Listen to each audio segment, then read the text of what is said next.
is Janet Diane Mourglia-Swerdlow for Expansions.com. Welcome to the Expansions News Podcast for the last full week of September, believe it or not. Next week, the week following, of course, we're going to be starting a new month again. Anyway, I have some, what I always think are tremendously interesting stories, and it just keeps getting more and more interesting. For example, there are now moonquakes, believe it or not, and you might be thinking, geez, moonquakes today? Well, apparently it's been over 40 years since the Apollo moon missions ended, but now they're deciding that apparently there were moonquakes back then. It says seismic data, which has recently been recovered from the 1972 Apollo 16 mission, says there were over 200 moonquakes, 210 to be exact, which had previously trembled undiscovered. Now it's like, why do we even need to know that, right? So now listen to this. In all, about 13,000 moon-based tremors have so far been identified. Well, there's that number, 13. And of course, the real reason they're telling you this, in my opinion, the article continues and it says, it's hoped such an approach might be useful for measuring the quakes on, guess which planet, Mars, by NASA's InSight lander, presently scheduled to head to Mars in 2016. So I think they just wanted to mention Mars to you again. And of course, as we all know, the moon is not a natural satellite, but it is an artificially created space probe. So to speak, space vehicle. Anyway, then we have Pluto in the news. That continues to be in the news. Apparently, NASA has released stunning new photos, and one of their principal investigators said in a statement recently released by NASA that Pluto is showing us a diversity of landforms and complexity of processes that rival anything we've seen in the solar system. If an artist had painted this Pluto before our flyby, I probably would have called it over the top, but that's what it is. The surface of Pluto is every bit as complex as that of, guess which planet, Mars. The randomly jumbled mountains might be huge blocks of hard water ice floating within a vast, denser, softer deposit of frozen nitrogen within the region informally named Sputnik Planum. So again, they're keeping Pluto in the news, they're keeping Mars in the news, and of course always the moon. So we want to watch those three planetary objects. And a little closer to home here, I've been telling you about the Confederate flag controversy. Well, recently more than 20 students at a Virginia high school were suspended for wearing Confederate flags on their clothing. Apparently the dress code at the school in Christiansburg, south of Blacksburg, prohibits students from wearing articles that reflect adversely on people because of race, gender, or other factors. A new policy this fall bans students from having Confederate symbols on their vehicles in the parking lot. Now it says Confederate symbols have come under increased public scrutiny since the June 17th, and now they're calling it a massacre, not just a killing, but a massacre of 9 black worshipers at a church in Charleston, South Carolina, which we keep telling you about. Everything is going back to Charleston. It says that the white man charged in the slayings had been photographed holding the Confederate battle flag. So of course, let's get rid of it. Anyway, the students are saying that the flag is central to their Southern heritage. And one of the seniors is quoted as saying, I understand some people take it as hate, but none of us were out there were racist or anything. I don't see it as hate. If I did, I wouldn't own it. I see it as this is your Southern heritage. And if you can't have that, then what can you have? Unquote. Well, that's exactly it, what they're doing. They're taking away your history. They're taking away what you know and your right to know. So continue to watch this. And in another part of the world, in Australia, there has been a hidden superchain of volcanoes recently discovered. Apparently, it is nearly 3 times the length of the famous Yellowstone hotspot track on the North American continent. It's said that they've been hidden in plain sight, that the 1,240-mile long chain of fire spans most of eastern Australia, from Hillsborough in the north, where rainforests meet the Great Barrier Reef, to the island of Tasmania in the south. So again, they're changing geography on you as well, and I'm sure they've known about this for a long time. And of course, what would a conspiracy be without invisibility? So now we have an invisibility cloak, according to physicists, are designed to bend light around objects. But materials that do this are typically hard to shape and only work from narrow angles. If you walk around the cloaked object, for instance, it's visible. But a new cloak avoids that problem. It's thin and it's flexible enough to be wrapped around any object of any shape.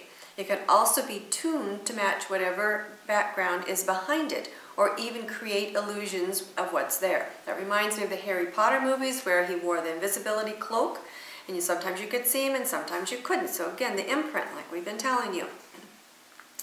One of the researchers said that this kind of material has been fabricated before, and that a next step would be to make a lot of it at industrial scales, tuning the antennas to different wavelengths of light. So invisibility continues to be a buzzword out there, excuse me, and that's not going to go away. And of course, wormholes, following on the heels of that. The first magnetic wormhole has been created in a lab by researchers in Spain. Apparently, the specially designed sphere is capable of transferring a magnetic field from one location to another via a process that is magnetically undetectable and only visible by light.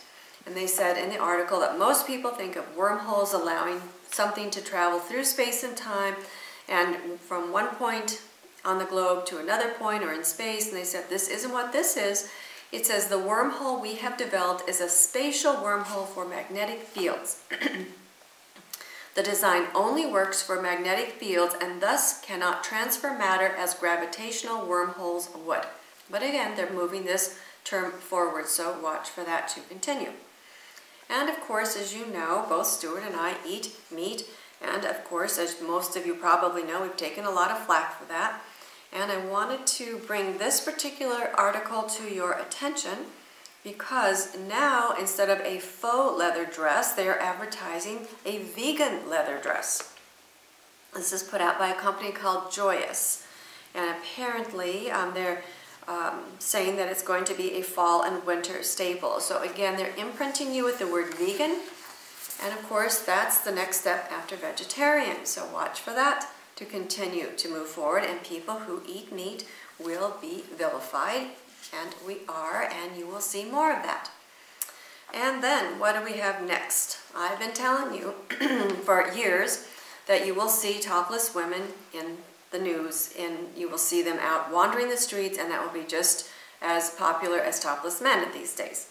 So now we have Naomi Campbell, who posts a stunning topless photo, according to this article, on Instagram against their NSFW policy. So she's testing the limits, apparently, and then it said after that she posted an artfully, let's see, the next one. Then she accompanied a nude black and white photograph with the "Free the Nipple" rallying cry. So personally, I'm going to tell you, as a female with breasts, I much prefer a bra than flying in the wind. It's very uncomfortable. So anyway, I just think that all of this is, as I've been telling you, going toward public nudity, public sex, and everything else that you are seeing. It's going to continue to keep rolling, so watch. And then I've also been telling you how a lot of this controversy that's going on between the black and the whites has also been extended between the populace and the police. And that's also going to be ramped up. And there was a recent article, you may have read this, about the Whataburger employee who refused to serve two police officers who went in. This happened in North Texas when two police officers who were off duty but in uniform stopped at a Whataburger, I guess it's called, in Louisville. And the employee would not serve them because they were police officers, and so of course they went down the street. But the issue is they're dividing us between those who are designed to protect us. Now we're supposed to fear them. So do not let them divide you just because they can. And of course, I've also told you through the years a lot about how that we are on our way to artificial wombs. Well, here's another step in my opinion. Apparently, there is a French startup company who says that they have now developed in vitro human sperm. So they say here that they've previously announced the discovery. This is researchers with Colistem, apparently. The government and French lab CNRS are now describing how it works. And they're saying that this is a breakthrough infertility treatment. Well, I say they probably already have the artificial wombs, and now they're just bringing all of this into the public eye. It says they've so far only developed sperm using immature cells, such as those found in prepubescent boys. But they say the technology could also help infertile men whose sperm does not develop properly, but still must be clinically tested. Now, I've told you before, and I'm going to talk about this a little bit later, that one of the effects of smoking pot / marijuana is that it affects the sperm in men, and it also affects the DNA of both men and women. So we're going to have a problem with increasingly infertile men. So there's our problem. And what do you know? They're going to have the solution for you. You can go get your child produced in a lab now. So you watch, that's coming down the pack. And here we have more imprinting. There's an actress, Kim Cattrall, who claims you can be a mother without having children. And she has issues with the term childless, because childless means you are less because you have not had a child. No, childless means that less means without, you don't have one. Anyway, she said she is embracing the maternal side of herself. She may be more maternal than those who have biological children. And that, yes, that can happen, but you're still childless if you haven't born one. She says mother is a verb. You can mother someone if you did not give birth to them. She claims I'm not a biological parent, but I am a parent. And I'm going to tell you no. Anyway, she finds that term very offensive. And she says that she knows that other people find that offensive. And she's, again, imprinting you with not having biological children, because you can go to a lab and get them made for you. So why bother your perfect body? Why take the time out to have a child? It doesn't matter if you're infertile. It doesn't matter who or what they tell you that you are. You can go pick out your child at a lab. So watch all this stuff that's coming down the pike. And again, like I said, it's too bad Stewart isn't here for some of these stories, because he would be rolling his eyebrows, because I'm going to tell you now about Thighbrows. I don't know if you've read about that one or not, but now they're telling us about a thigh gap mania, which you might have heard of that. Women who think they're too fat, if when they stand, their thighs touch at the top. So that in order to be the perfect size, you're supposed to have a thigh gap.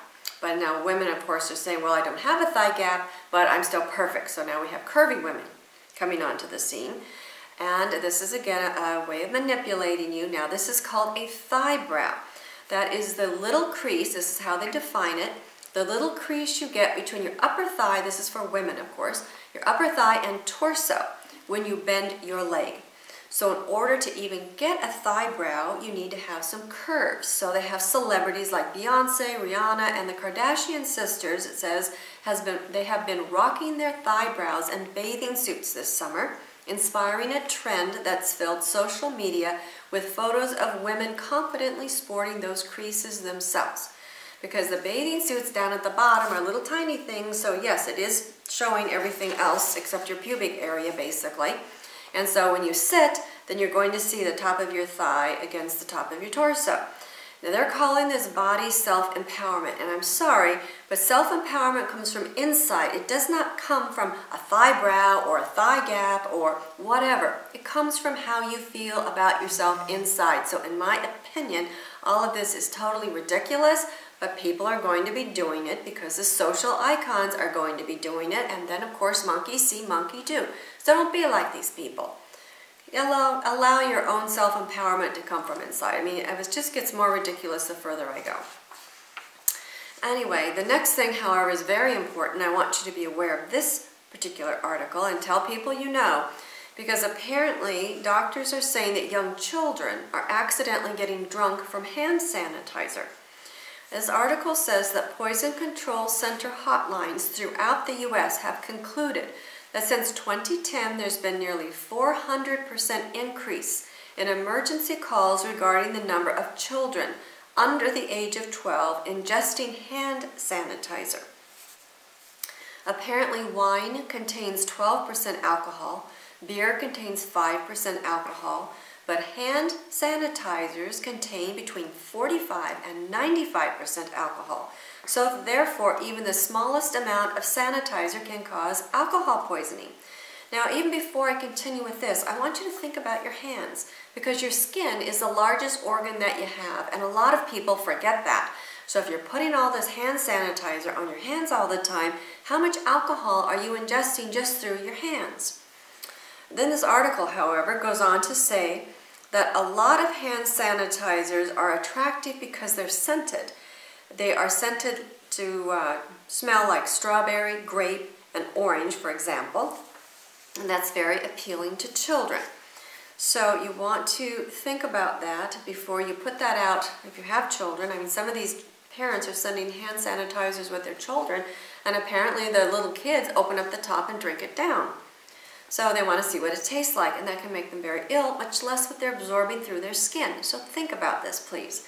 And then apparently there are teens who are intentionally getting drunk from hand sanitizer. I mean, this is a sick society. I'm very sorry. You know, again, self-empowerment comes from within. You don't do these things if you feel good about yourself. You've got to see what's happening to your society. It's really pathetic. And now this next one, again, I'm probably going to get a lot of flack for this one, but I'm going to tell you about it anyway. And I've told you about it before, and I've got flack for it before, but I really don't care. In my opinion, marijuana/pot is a gateway drug. And I can remember in my teens going to see one of the films, I can't remember what it's called, but somebody I'm sure will post it. And they made fun of people who were using marijuana, their eyes were big and shaking, all kinds of things, and they said, you know, this is going to lead to this drug and this drug and this drug. That was how many years ago? Well, they're telling you basically the same thing here, in my opinion, because a lot of people push the legalization forward, saying it's medical, but I'm telling you, there are more people using it for recreational purposes than they are for medical right now. So, on the heels of marijuana, now that that's being legal, I'm going to tell you the next one they're going to legalize, and that is for the New World religion, and this is ayahuasca. So, there's an article in Huffington Post where a shaman explains how ayahuasca can facilitate a spiritual awakening. It's a big article. I'm going to highlight it for you because of the implications. According to this article, which you probably may know some of this, it's been used in religious ceremonies for centuries. It's a tea that contains DMT, which the Drug Enforcement Administration classifies as an illegal hallucinogen, despite its long history of use in religious rituals. Ayahuasca is frequently referred to as a, quote, medicine, and has been used by shamans in South America for centuries, and that's because they know what they're doing. As though it has only been garnered popular awareness in North America in recent decades. On September 25 of this year, 2015, dozens of doctors, researchers, spiritual teachers, and artists will converge in Los Angeles for a 3-day conference to discuss the use of ayahuasca and other psychoactive plants for spiritual healing and personal growth. The Visionary Conference is what it's being termed, as it aims to bring awareness to the growing interest in the entheogenic plants, which are defined by the Oxford Dictionary as, quote, a chemical substance typically of plant origin that is ingested to produce a non-ordinary state of consciousness for religious or spiritual purposes. The interest is starting to have legal, cultural, and academic effects in the U.S. In 2006, the U.S. Supreme Court ruled that the UDV Church had the right to exist and to drink ayahuasca during its services. Ayahuasca is also appearing as a topic of one of the workshops at the Parliament of the World's Religions, a major international interfaith conference taking place in Salt Lake City this October. So, again, like I'm telling you, this is going to be the next one they're going to legalize, because they're going to say this is now for spiritual purposes. And you're going to have churches doing this, and this is going to fall into the New World Religion activities. You will see that happen. Now, these open you up to the astral. And they open you up to demonic entities, they open you up to programming, they open you up to mind control, they take you out of your body. It's a terrible, terrible thing. You don't know what you're doing. Those people in South America who have used it for years and years, or even the indigenous people here in North America, they know what they're doing, but you don't. And you're not going to learn. You're just not going to be prepared as they are. I don't care what they say. So I'm not going to go into that here, but I do have a series of articles on my website called What is the Astral? I will have that link posted, with all the other news links with this article. And I invite you to read that and really seriously think about what you're doing and where society is going. And if you have any way to influence anybody, let's stop this insanity. I mean, this is just absolutely, this is insane. Nobody is doing anything to you. You are doing this to yourself, and you're allowing this in society. So do what you can to stop. So with that said, Stewart has sent me a couple messages on my phone this morning that he has asked me to share with you. So I was there and I've got a few more messages in, so I'm not there now. Get his messages for you. He will be back next week. There we go. Okay, he wants me to tell you that some of the things he found out on this journey, one of them, which he received directly from a reporter who works for, or used to work for, Russia Today, and who now works for Jordanian News, told him specifically that everybody in the news industry knows that the Mossad is the organization that created ISIS. And he also wants me to make sure that you watch on our Facebook pages the information he posted about the Luzon Peninsula and the Bible Code. So if you haven't watched that on Facebook, I'm going to try and get those couple of short videos posted on our website as well. So anyway, lots of activities coming up. We have only 3 short weeks before we will have our October annual conference, Hidden Histories and Mysteries, Digging Deeper.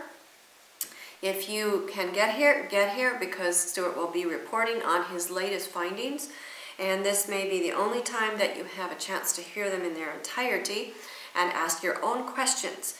We also will be having paranormal researcher Mary Sutherland joining us.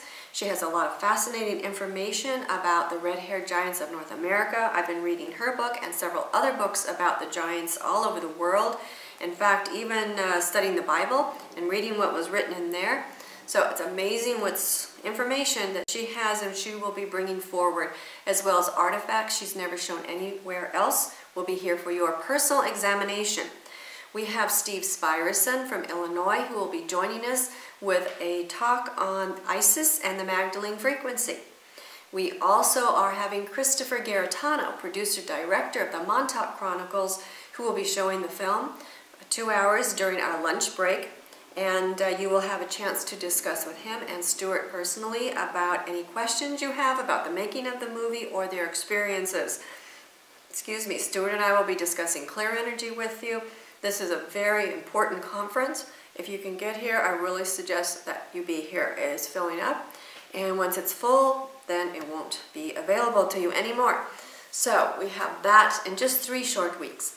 Then we also have coming up in January our week-long Hyperspace Oversoul Extravaganza, 7 days, and it's a jam-packed full week where we have a chance to interact with you one-on-one. We go over our basics, we make sure you've got everything that you need to know in your foundation, and then we build, and we will build as far and as fast as the class can go. So it's an amazing power-packed week. It happens only once a year right here in St. Joseph, Michigan. So if you have interest, be sure and join us. Stewart will be traveling after the October conference back to Germany and Poznan, Poland. So if you have interest in seeing him in Europe, or if you're going to be traveling in Europe or you're in one of those countries, you want to be sure and catch him while he's there. And then toward the end of the year, he will be in Uruguay and then over to Barcelona, Spain. So we have a lot of events that are happening. We are bringing this information, which is extremely important in these end times, so that you have a chance to get a hold of your own mind and control it yourself before somebody controls it for you. So with that said, this is Diane Mourglia-Swerdlow thanking you for joining me once again for expansions.com.